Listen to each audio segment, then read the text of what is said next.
It's so easy to go into denial about peak oil because it changes everything. Every one of us has grown up during this unique historical period when we've had easy access to cheap energy and all of the things that cheap energy can do for us. And so even people who intellectually understand peak oil, as soon as they turn their attention away, almost immediately start to go into sort of their normal mode of thinking. It's a natural human response. I find myself doing it all the time. And, I spend hours every day studying peak oil from all sorts of different standpoints. As soon as I turn my attention away, suddenly I'm in the normal world again, the so-called normal world, the consensus trance that we all live in on a daily basis. In the rich world, in the industrial world, in the English-speaking world, I see almost zero likelihood that the majority is going to actively embrace this anytime soon.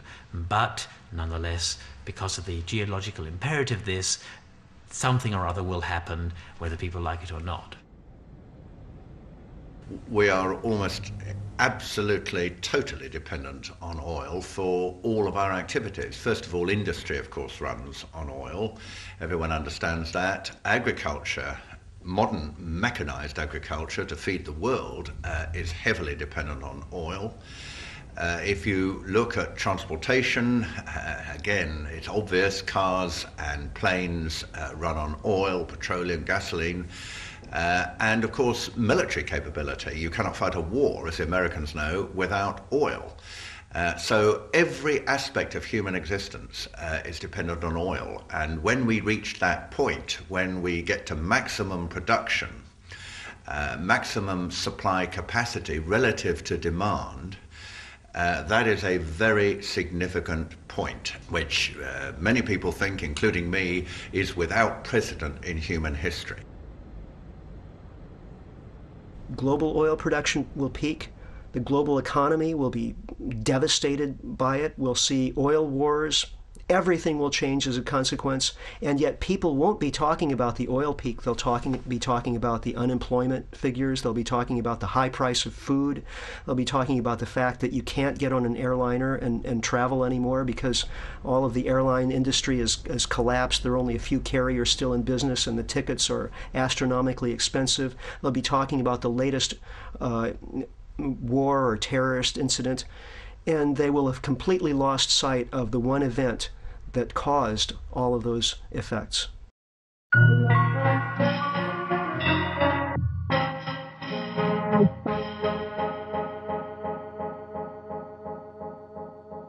I think the evidence for peak oil is absolutely overwhelming. First of all, we're discovering less and less new oil fields. Virtually 4/5 of the oil that we're now consuming comes from fields discovered before 1970. The opportunity to find new oil becomes limited to smaller and smaller pockets, which are more difficult to extract and more costly. We are now consuming each year 3 times more than the extra oil that we're discovering. And that gap is widening. But the key point is, I think, really this. At the moment, the world is using about 84 million barrels a day. Opinion in the oil industry is that we could perhaps, at an absolute limit, push that to around 95 million barrels a day. I don't think you'll find anyone in the oil industry itself, let alone outside it, who thinks we could do better than that. There's something like 53 countries now are physically producing less today than they have at some point in the historical past. I mean, that's fact. That's not interpretation or anything. Of course, you could, if it's just reached peak, you may say that's an anomaly. It may be able to do a little bit better next year, but by and large, most countries are either past peak or going over it. Britain, for example, peaked in 1999. Norway has also now gone over the top, as the Norwegian government confirms, and it's falling fast, about 6% a year. So that means the world is pretty much close to peak of ordinary conventional oil. then there's another surge of this deep water oil, the last frontier, so to speak. There's a little surge of that coming in probably. And then, of course, there's the heavy oils of Canada and Venezuela that come in. There's a huge resource. There's no shortage of it. But the extraction rate is extremely slow and expensive. So if you put the whole thing together, I think we have a peak around 210. I think the general consensus, probably within the oil industry itself, although they're very unwilling to say this publicly, but the academic researchers who are much more likely to be independent and hard-headed in their analysis outside the oil industry believe that peak oil probably in the area of a 2010, 2015, something like that. And after that, we begin to see a gradual, very slow, gradual reduction in the supply, but an acceleration of demand. That's why this is not alarmist. It is impossible to believe that that will not happen. It is going to happen. Also, there's so much debate about this date of peak. It really misses the point to a degree, because whether the peak came last year, this year, or in 10 years' time doesn't really make that much difference, because it's not a high peak, it's only the maximum, a rather gentle curve. And the real impact of all of that, which is beginning to be realized, is not the peak itself, but the vision of the long decline that follows peak.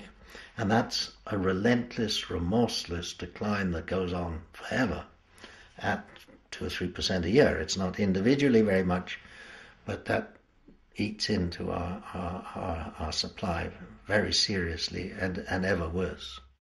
We expend about 10 calories of fossil fuel energy for every calorie of food energy that we produce. Now, this would have been impossible in any earlier historical time before we had access to cheap oil. If we had been expending more energy to grow food in the medieval era than the food gave us, we would starve.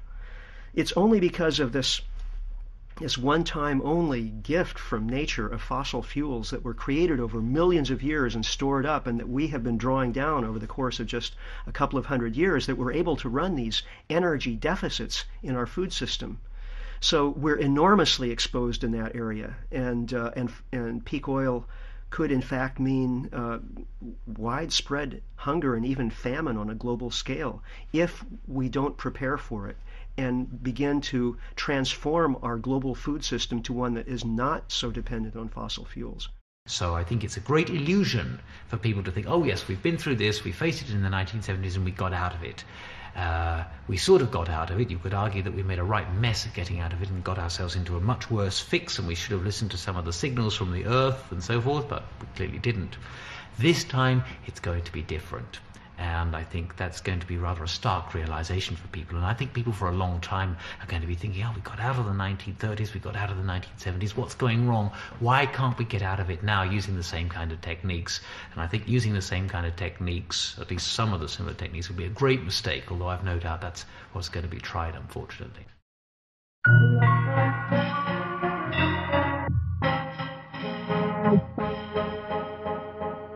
There's a very strong relationship between economic growth and energy growth, particularly between growth of electricity demand and also of oil demand. And one of the reasons is that as the economy grows, we nearly always transport more stuff. People drive to more places, they fly to more places, more tourism, more everything. More food comes from far distant places. We're basically moving more molecules faster to more places in greater quantity. And all of this moving of molecules takes a great deal of energy, and most of that energy is oil. And this is where peak oil comes in, because the implication of peak oil is that oil prices are going to become more volatile, and that the average price of oil is going to remain structurally higher than it has in decades.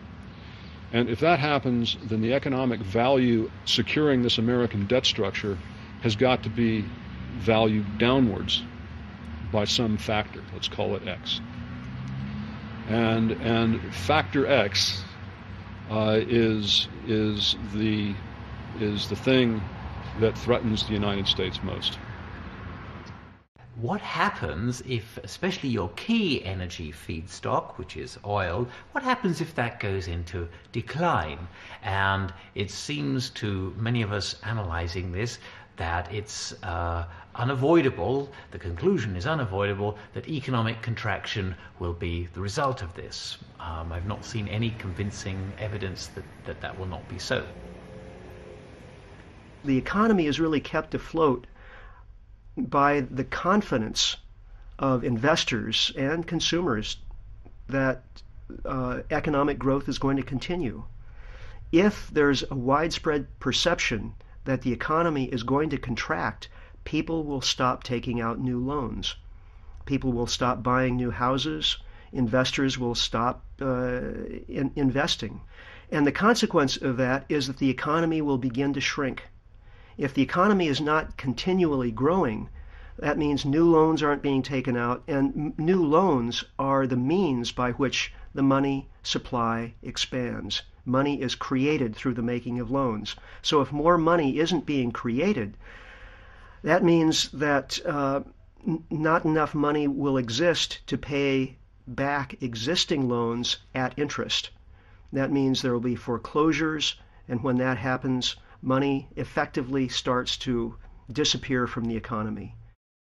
The decline itself is not really a serious crisis, but as the financial community wakes up that the growth is no longer possible, and this decline has not only started, but it's going on, it's not just a little downturn, it's a beginning of a new age, that this could cause quite a shock. I mean, it could cause resource wars for people to try and get access to what is left. It could, I think personally, it probably heralds the second Great Depression, that somehow they've got to wipe out just mountains of capital. Irrespective of the peak itself, I think there'll be such a gap between the available supply and the desire, if you like, the demand, that it'll already cause huge trouble. Now that may coincide with the peak and that may not. So that will be a very interesting period of time to look at in terms of public reaction.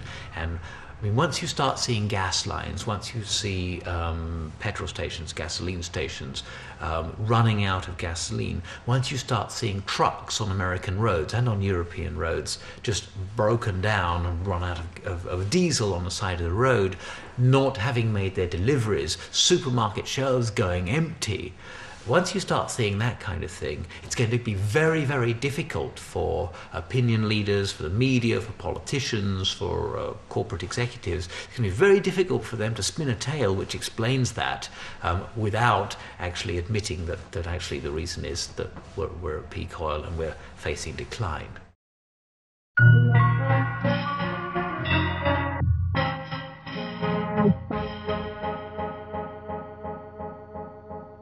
Not that they don't know. I mean, governments are extremely well briefed. Their leading officials make sure that they're in contact with all the leading organizations in the country, particularly sort of business and certainly the oil industry, which is so important. They will have talked exhaustively about this. So it's not as though they don't know, and it's not as though the leaders are not briefed. Of course they are. If you're a politician in a country that matters, and you say, I've got a concern about oil depletion, what's your next sentence? What do you say after that? You've essentially just said, the world as you know it is going to end. End of, and that's all we have today. I mean, you really have to be able to follow up with some sense of some policy, some solution, because there really is no easy solution at hand. Politicians are really loath to get into the whole notion of depletion. You can't raise a problem unless you've got a solution at hand. I mean, that's kind of the rule of politics, unless you're criticizing your opponent, and so no one really wants to raise the notion of depletion.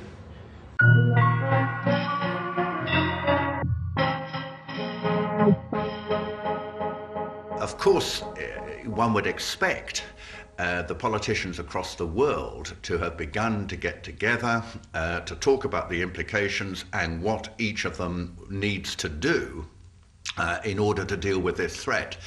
I suspect the reason that doesn't happen is because the United States, the far and away the most powerful country of the world, has decided that it doesn't want to convene an international conference to discuss how it's going to be shared out. What they have decided to do, pretty clearly from invading Iraq and trying to control oil from the Caspian Basin, which is the second largest repository of oil that is left in the world, is to try and monopolize for themselves the supply of this oil, because oil is power. Without cheap oil, the American empire would never have come about. Certainly as in anything like the form that we know it. Cheap oil has been absolutely critical to the construction of the political economy that is the United States today. And if you remove cheap oil, then that political economy has to change profoundly. The mainstream media, I think, have done an abysmal job of reporting on the events of 9/11, on peak oil, and other things that really impact our lives. I mean, the average person knows much more about the personal habits of Brad Pitt than they know about peak oil, and what's going to affect their life in the near future. I mean, if they don't have food to eat, if they don't have a job, that's something they need to know about beforehand. That's something they need to prepare for. And peak oil is the event of our lifetimes. It's going to dwarf anything that any of us has experienced in our lives up to this point. And yet we're told virtually nothing about it.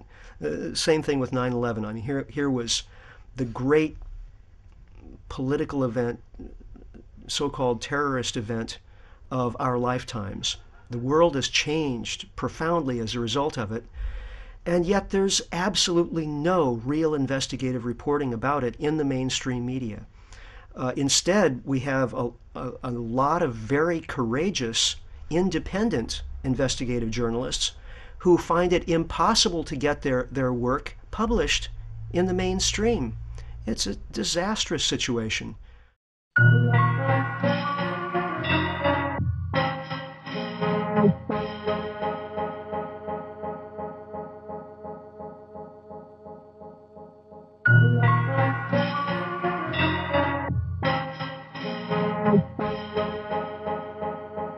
I personally believe that there is a deep relationship between the events of 9/11 and peak oil, but it's not something I can prove. There's a lot of circumstantial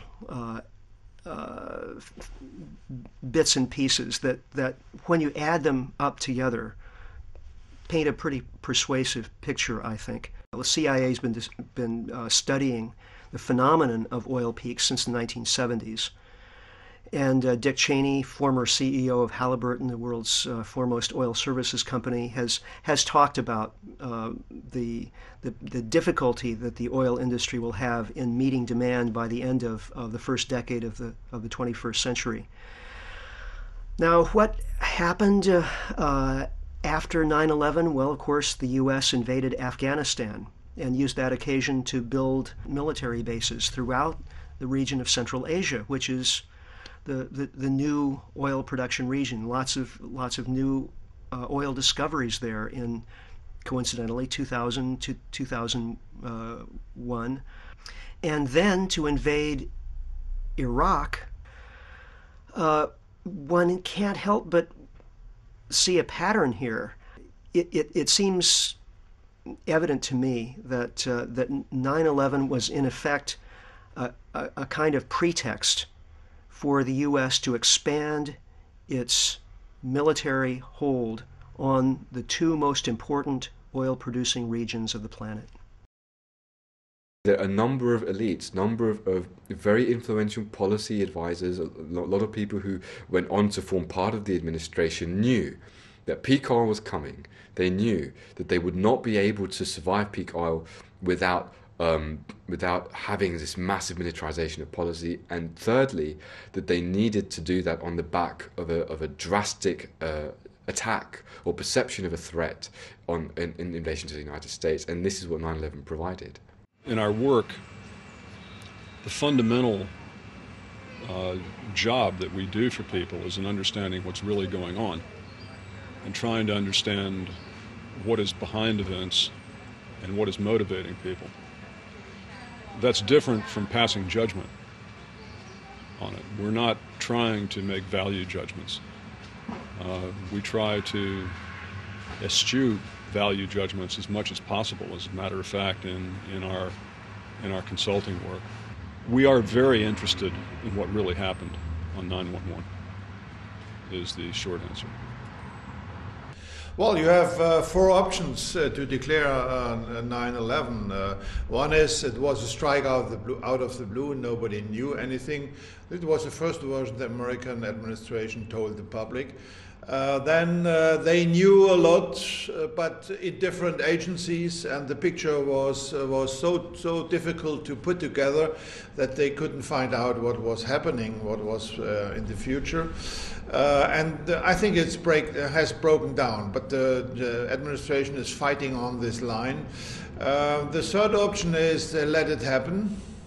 They knew something, or they knew the whole story and let it happen because they could use it in order to bring about war against up to 60 states, as they said later on. And the fourth version is they organized it or were part of organizing it. And the way it happened is so strange, and the unwillingness of the administration to clear up all the environment is so strong that I've finally come to the belief that it must be a steered operation, covert operation.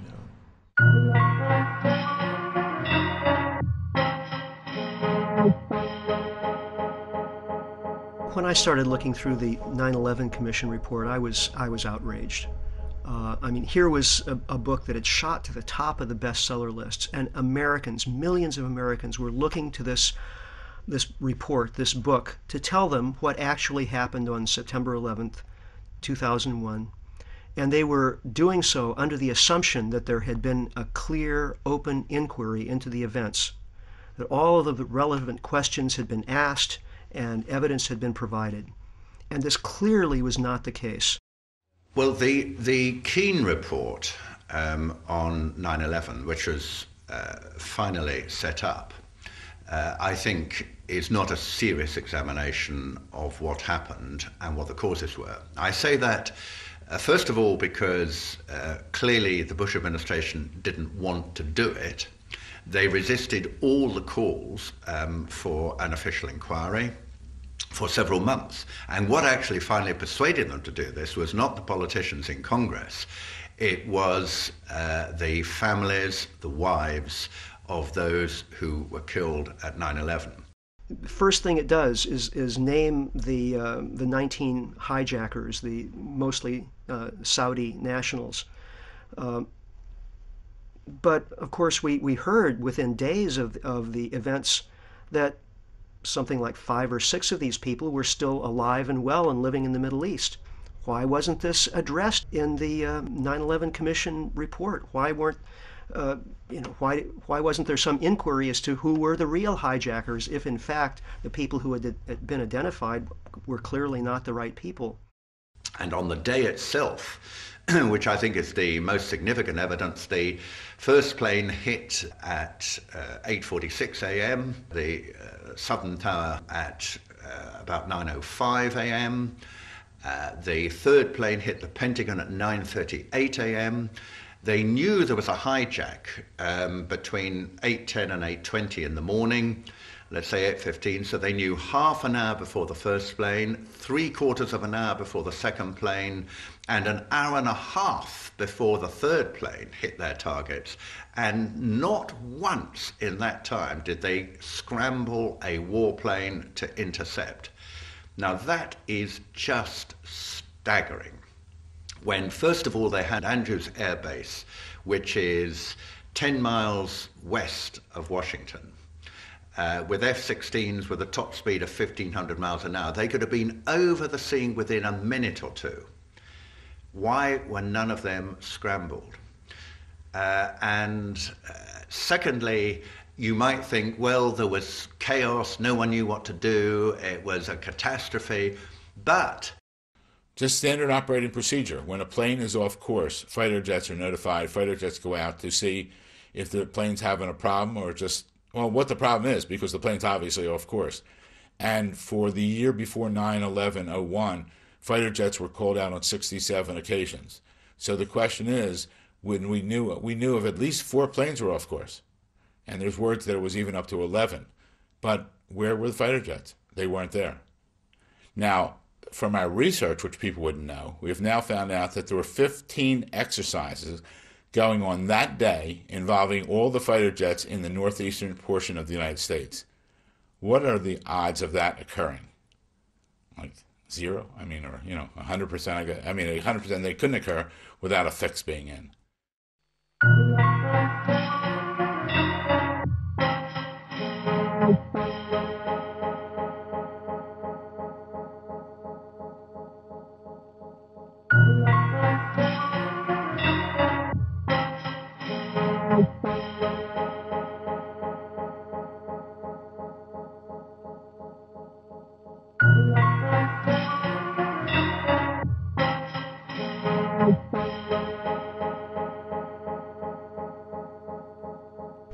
Why had these towers fallen so quickly, these steel-framed towers?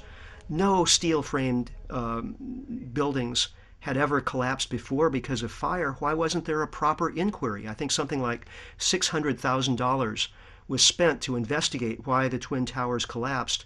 Meanwhile, something like $52 million were spent to investigate whether Bill Clinton had had an affair. This is absurd.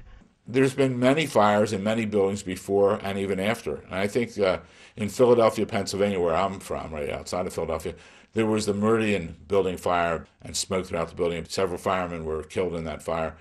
Building didn't fall down. Buildings don't fall down, never did before, never did after.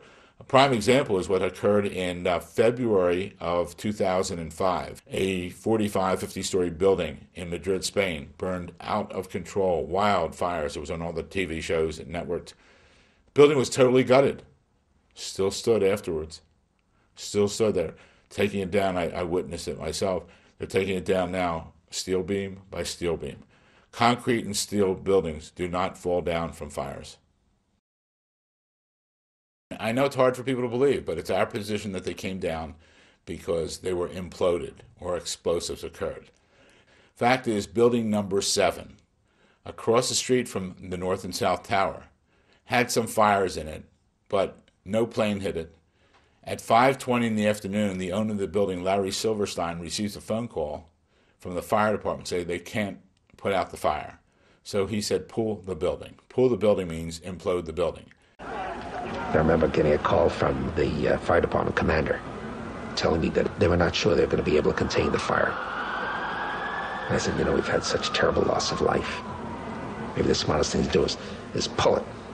And they made that decision to pull, and then we watched the building collapse.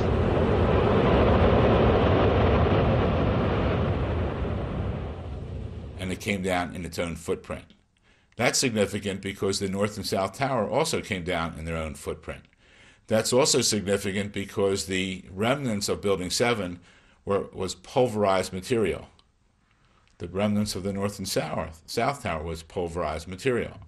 In the basement of Building 7, they found molten steel at 1,500 degrees. In the basement of the North and South Tower, they found molten steel at 1,500 degrees. 1 and 1 still equal 2 as far as I'm concerned. And that's a fact that people can take a look at. When thermite is used to cut steel, it leaves behind molten iron. And 2 scientists, engineers who were at the World Trade Center in the weeks after 9/11 reported seeing massive amounts of molten iron. And I found out that there was pools of molten steel found in the basement of the World Trade Center when they finally scraped down to that level. So that indicates that temperatures of a very high degree were reached through the use of thermite. Now what happened is that the steel was taken, and the federal government oversaw this. There were 4 companies involved in the cleanup. They took the steel to a dump on Staten Island, and then it was promptly cut up and sent to places like Korea, China, and India, where it was promptly melted down. This is the largest destruction of evidence from a crime scene in history. I don't know how many people within governments have second thoughts.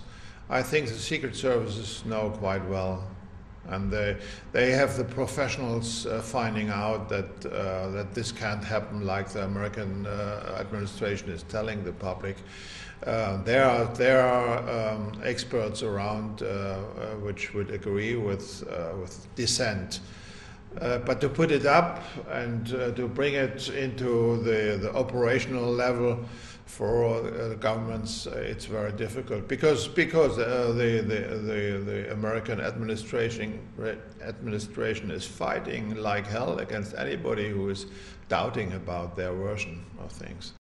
One can see the story just being massaged to where it's consistent with itself, not necessarily consistent with the facts or with previous testimony, but so that it's internally consistent, so that it becomes the new myth that Americans and the rest of the people around the world presumably believe about 9/11. In fact, we still do not know what happened that day.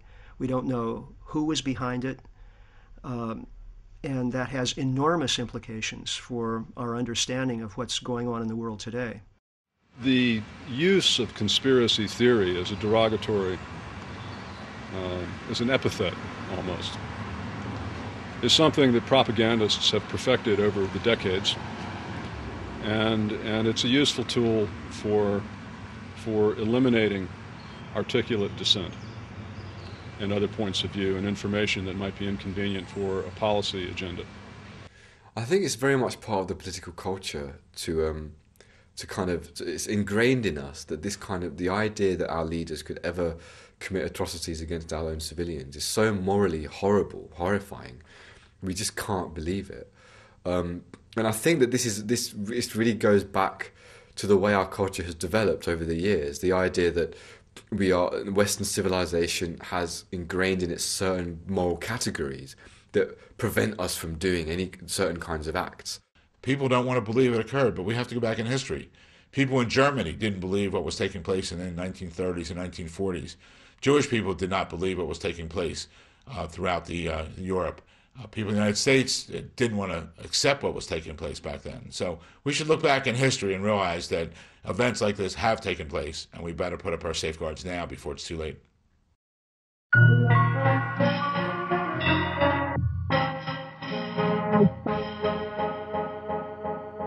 A lot of the people in the anti-war movement want nothing to do with 9/11. Well, ladies and gentlemen, wake up. If you didn't have 9/11, you wouldn't have the wars in Afghanistan and Iraq.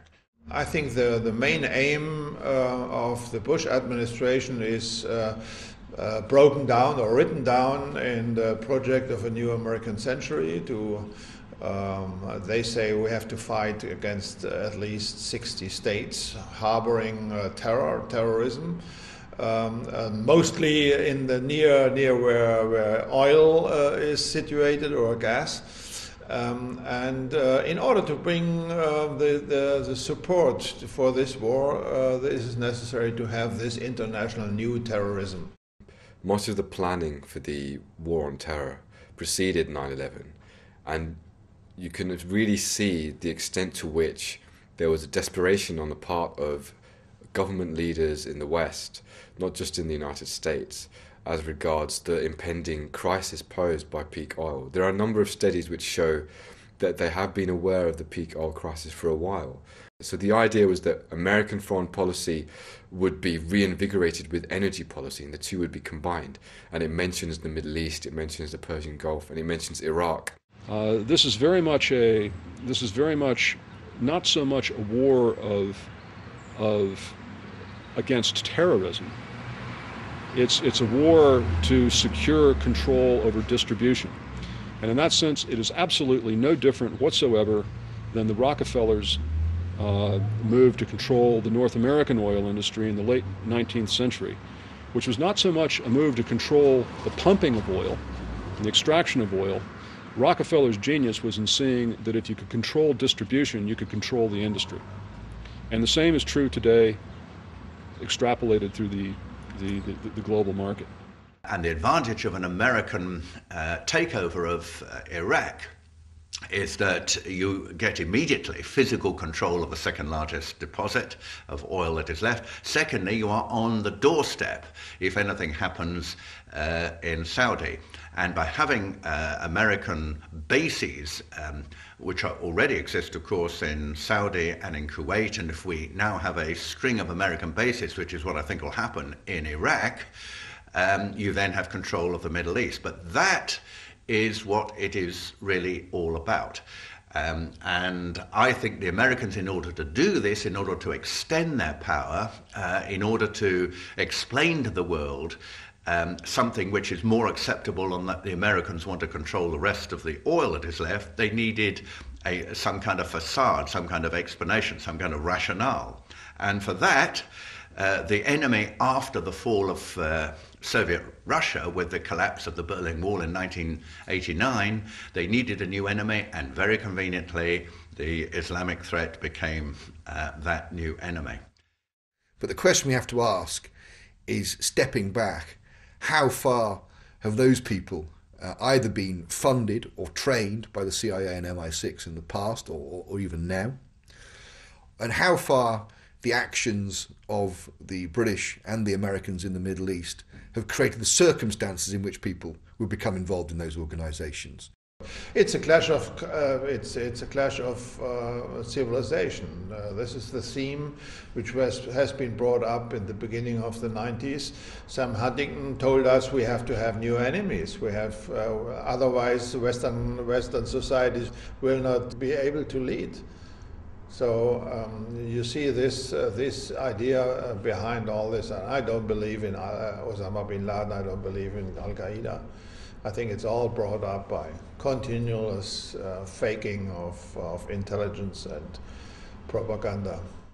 So the notion of a U.S. war on terrorism is simply a fraud. There is no war on terrorism. The Anglo-Americans are backing terrorists exactly when and where it suits them, from Chechnya to Cuba to other points around the world. The bulk of my research in my book, The War and Truth, concerns the role of Al-Qaeda as an instrument of Western covert operations. And this really does, for me, fundamentally undermine the entire concept of the war on terror, the entire view that they've given us of 9/11 and what happened. Because if Al-Qaeda is an instrument of covert operations rather than an enemy of the West, then there is no war on terror. And this is really the crux of the issue. This is a typical British strategy. You've got to know the name of Brigadier General Sir Frank Kitson. He was the British operations officer in Kenya at the time of the Mau Mau.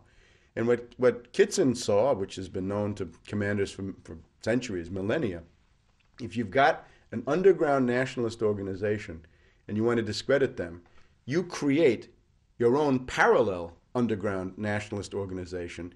You send them out. It's got to have the same name. It's got to have a false flag. You send them out, have it commit tremendous atrocities.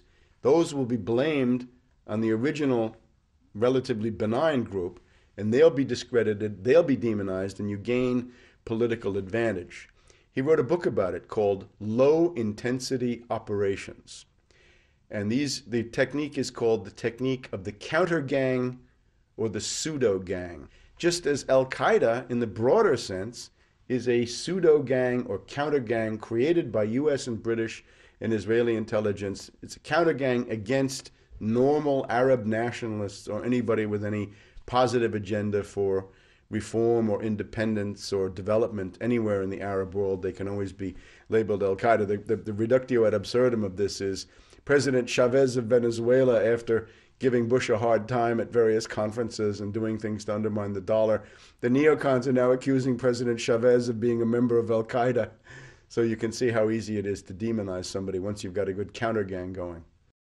It's now being documented beyond a doubt, based on historical records, that the CIA, the MI6, teamed up with very, very secretive parallel elements of European intelligence services and orchestrated terrorist attacks to mobilize the public against the left, against the communists, and so on and so forth. And this would be really shocking to people if they knew that this is what happened. And this is what happened. There's no doubt about it. I mean, the best book on it is Daniel Ganser's book, NATO's Secret Armies. This is serious academic stuff. There's an oligarchical consensus in the United States, inspired by the neocons, inspired by Samuel Huntington and the rest of them, which is that without an enemy image, you cannot have an oligarchical society. Ultimately, that's the why. Because if you look at this, you say, terrorism, endless war, why? Who benefits? Those who benefit are the beneficiaries of the current system, financiers primarily. They feel that without the diversion of a war, they cannot maintain social relations, property relations in the current form. And this they are determined to do. So they have manufactured, in a complete hysteria, a largely fictitious external enemy. You remember 1984 by George Orwell. Julia at one point says, I don't even think there is a war. It's just a fake to keep people under control. Orwell, I think, had a very good understanding of some of these psychological mechanisms. It's absolutely clear to me that a conscious decision has been made by the highest elements of our governments to allow and proliferate a terrorist threat. And this justifies the absolute wholesale militarization of policy, not just in terms of foreign policy, but at home in the crushing of civil liberties, the criminalization of dissent, the introduction of draconian terrorist legislation, which only allows governments to have even more powers against free speech and against public mobilization. So this is really the function that Al-Qaeda plays. It plays a fundamentally functional role in a myriad ways, fueling covert operations, securing oil and gas interests quite directly, and indirectly generating the justification and the ideological framework necessary to legitimize this whole insanely repressive structure of violence that we have today, called the war on terror, which is really just a gigantic lie. This has been fabricated for this purpose.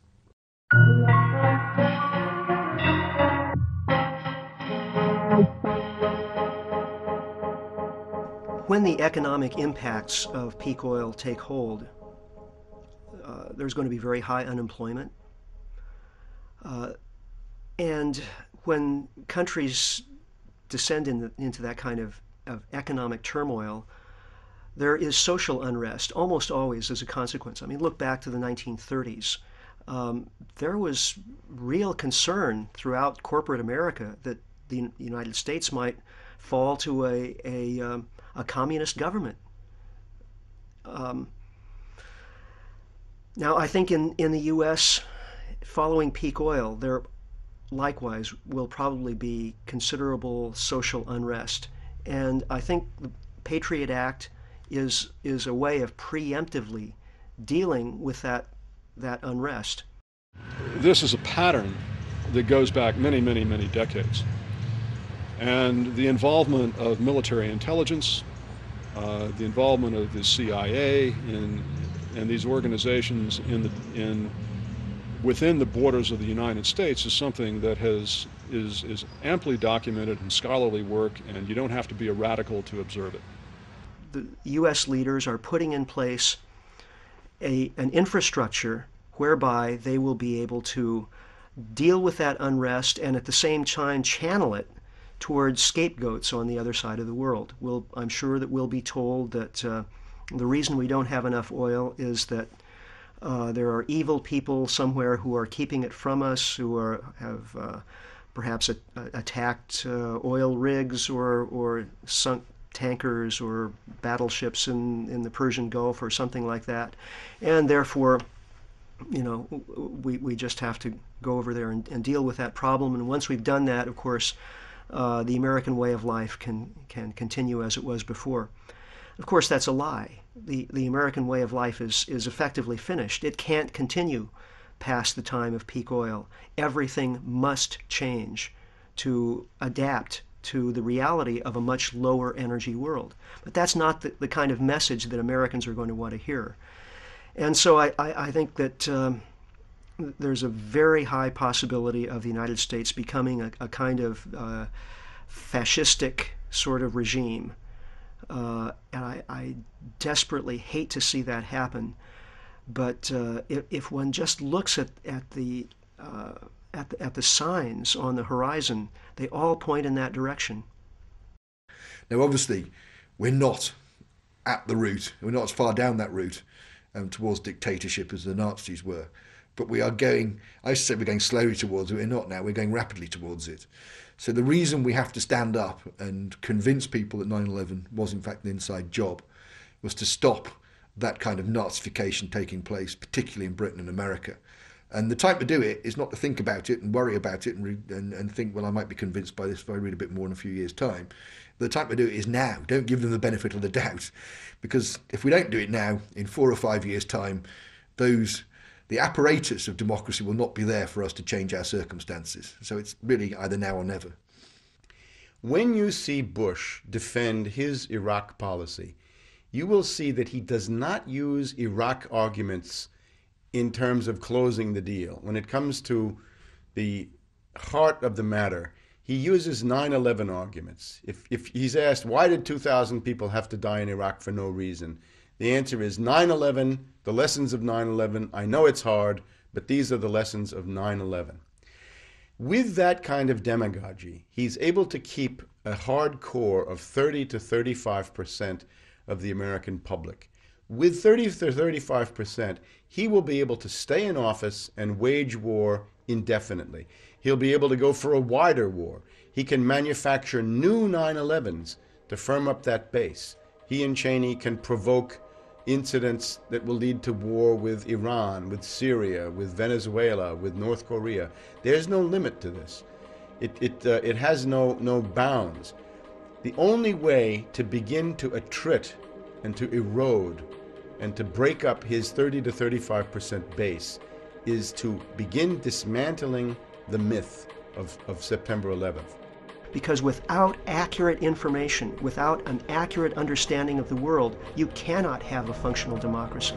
If people don't know what's going on, and if people don't understand what their leaders are doing, there's no democracy.